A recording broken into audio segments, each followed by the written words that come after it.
You remember the Saturn? I handled a bunch of cases involving the Saturn door. The way they built the door, if the car got hit, it was made out of fiberglass. And it would get hit from the side, and the door was curved. The driver's door and the passenger door were curved. It would get hit, and it would cause it to bend, and that would then activate the mechanism to open the door.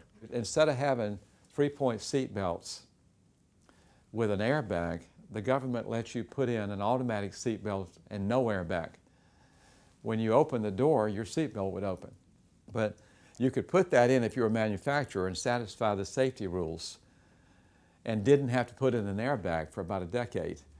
So people hated those things. They got tangled up in them. Well, we found out that it was even more dangerous because when the door of these Saturns would come open, there was no seat belt on you except a lap belt, which was put on separately. And we had one case in South Carolina where this young woman was in it, and she got hit from the side, the door bent, the thing opened, and the police couldn't figure out why the door came open, and she got thrown out. Then I handled one just like it in Los Angeles.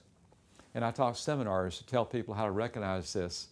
And we went to General Motors and we went to Saturn and we talked to their engineers. We taught them how to redesign this. I mean, the whole world is like it's a testing grounds in a way. You find out how accidents perform in the real world. What manufacturers try to do is simulate the real world.